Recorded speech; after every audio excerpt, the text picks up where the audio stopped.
6:45. This is a Sri Lanka Broadcasting Corporation. The news edited by Lal Malavarachi and read by Lavani Vijayatunga. First, we take a look at the headlines.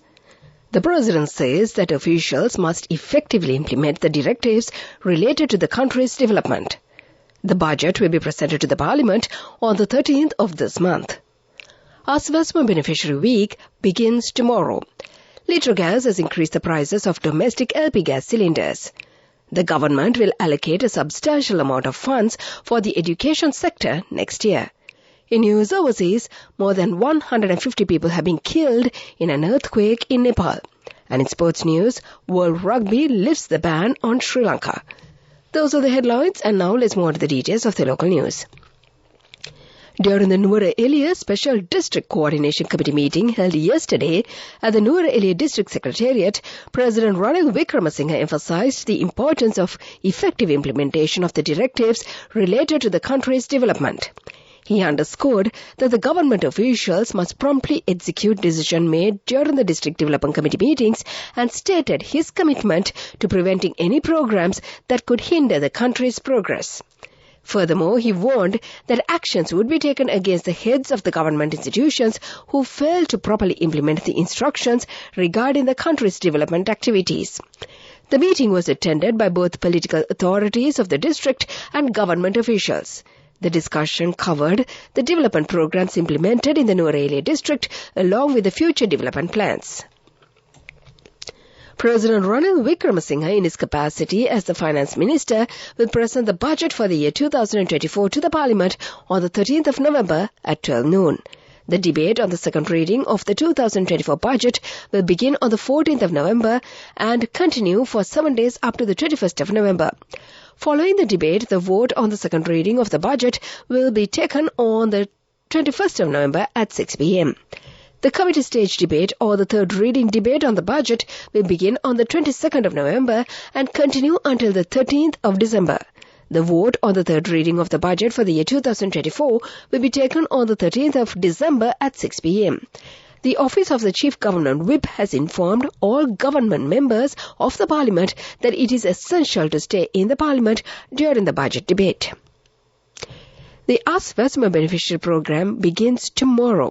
The Ministry of Finance has declared this week to solve the problems pertaining to the beneficiary applicants.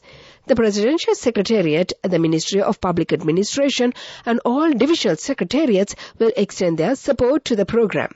State Minister Shehan Semasinghe says there are many problems to be solved to expedite the payments to the beneficiary families. This is the news from the Sri Lanka Broadcasting Corporation.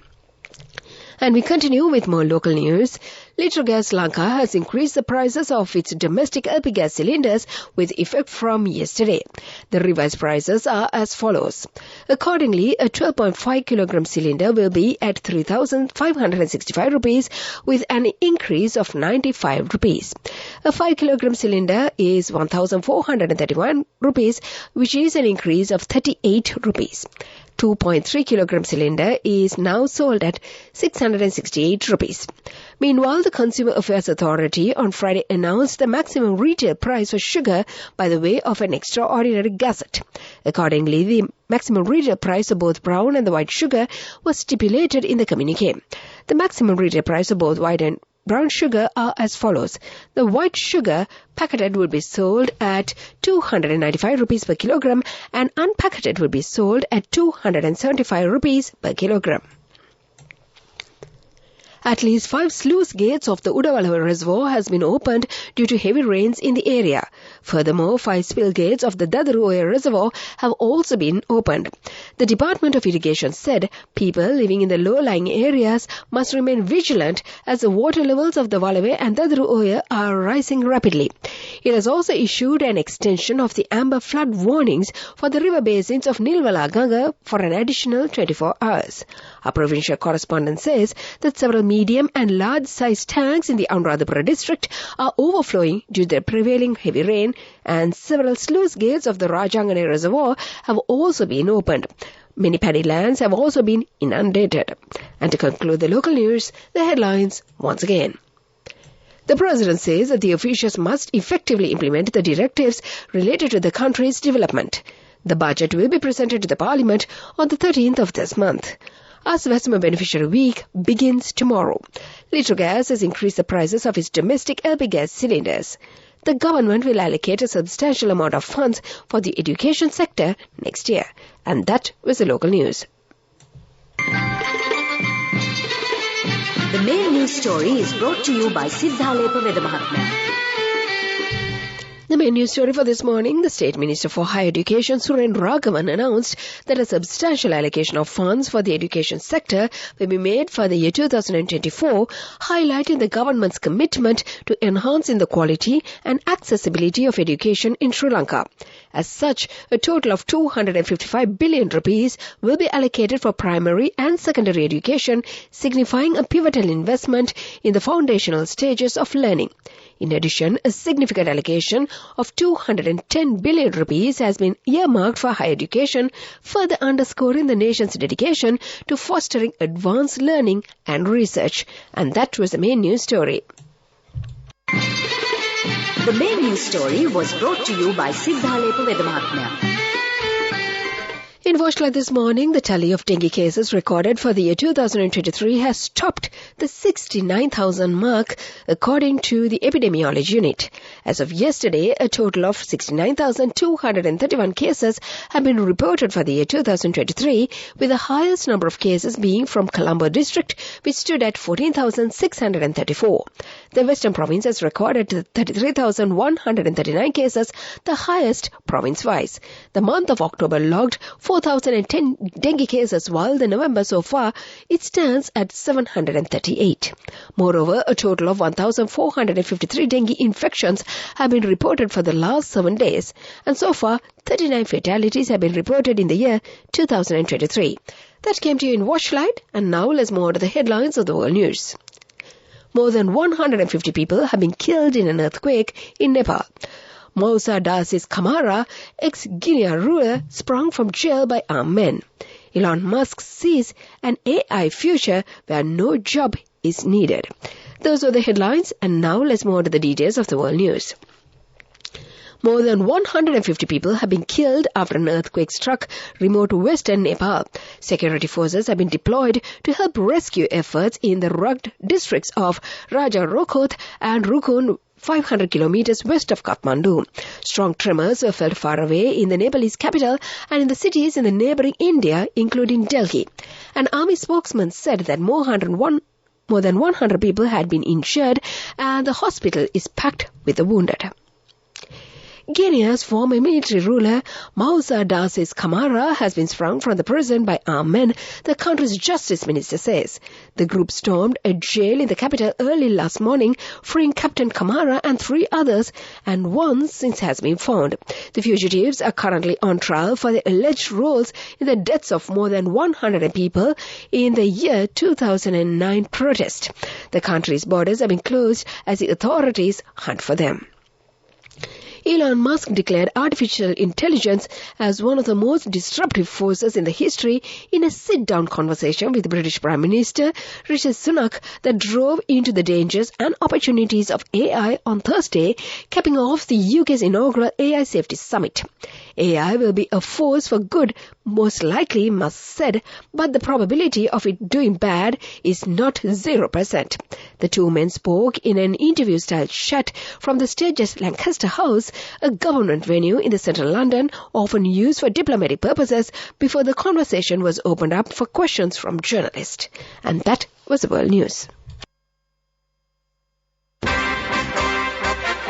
Development news.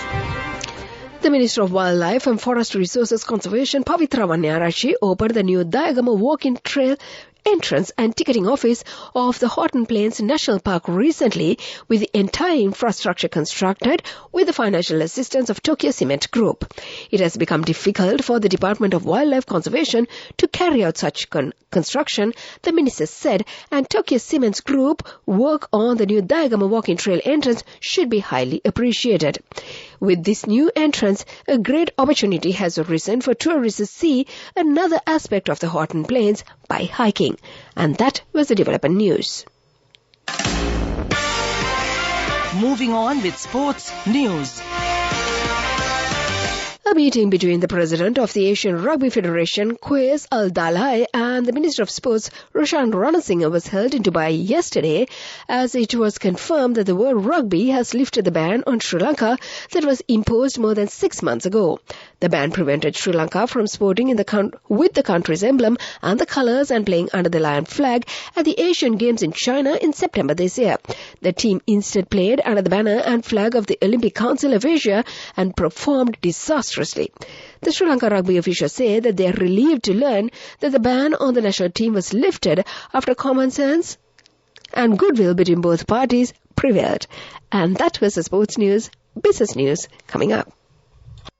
Go ekak tiyana youth ekata life ekේ change ekata niyameta set wenna as wahagena dagapu veena habe karanna youth ekata niyameta set wenna friendship එක menna.